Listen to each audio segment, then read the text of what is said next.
Hello everyone, మనం ఈరోజు కాకరకాయ వేపుడు చేసుకుందామండి. మనం కాకరకాయ పీసెస్ అలా క్లీన్ చేసుకొని కాకరకాయ పీసెస్ని లావుగా కట్ చేసుకొని పెట్టుకోవాలండి. ఇది డీప్ ఫ్రై చేసుకోవాలి. ఇది ఒక 10 డేస్ 15 డేస్ వరకు కూడా ఉంటుంది, నిలువ ఉంటుంది. మనం అలా డీప్ ఫ్రైకి సరిపడా పెట్టేసుకున్న తర్వాత ఆ పీసెస్ వేసుకొని అలా గోల్డెన్ బ్రౌనిష్ కలర్ వచ్చేంత వరకు ఫ్రై చేసుకోవాలి. అలా గోల్డెన్ బ్రౌనిష్ కలర్ వచ్చేసిన తర్వాత మనం అలా గోల్డెన్ బ్రౌనిష్ కలర్ వచ్చేసిన తర్వాత మనం కరివేపాకు వేసుకోవాలండి. మీరు ఎక్కువ కావాలంటే ఎక్కువ వేసుకోండి, లేకపోతే మీడియంగా వేసుకోండి. ఆ తర్వాత పౌడర్కి సరిపడా మనం ఇంగ్రీడియంట్స్ వేసుకుందాము. పల్లీలు వేయించి పెట్టుకున్న పల్లీలు, కొంచెం కొబ్బరి, కొంచెం కలుపు, ఒక 2-3 స్పూన్స్ కారం వేసుకొని కచ్చా పచ్చగా మిక్సీ పట్టుకోవాలండి.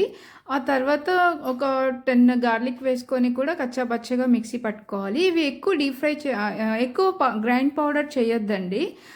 మళ్ళీ తర్వాత ఆ డీప్ ఫ్రై చేసుకున్న కాకరకాయ ముక్కల్లో కొంచెం పసుపు, లైట్గా ఆయిల్, మనం గ్రైండ్ చేసి పెట్టుకున్న పౌడర్ వేసుకోవాలి. వేసుకొని అవన్నీ చేత్తో బాగా మిక్స్ అయ్యేంత వరకు మిక్స్ చేసేయాలి. ఆ తర్వాత చిన్న ఫ్లేమ్ పెట్టుకొని చిన్నగా ఫ్రై చేస్తే ఆ ముక్కకి ఆ పౌడర్ అంతా పట్టిద్దండి, మనం వేసిన గ్రైండ్ పౌడర్ మొత్తం. అప్పుడు మనం తింటున్నా కూడా పీస్ తింటున్నా కూడా పంటి కింద కారం, ఉప్పు, ఆ ఫ్లేవర్ అంతా తగులుతూ ఉంటుంది. చాలా బాగుంటుందండి. లాస్ట్లో కరివేపాకు వేసుకోండి. కరివేపాకు ముందే వేస్తే పౌడర్ అయిపోద్దని చెప్పేసి లాస్ట్లో వేసేసుకొని మిక్స్ చేసుకోండి. కరివేపాకు కూడా చాలా ఆ ఫ్లేవర్ అంతా పట్టేసి అది కూడా తినేటప్పుడు చాలా ఎమ్మీగా ఉంటుందండి.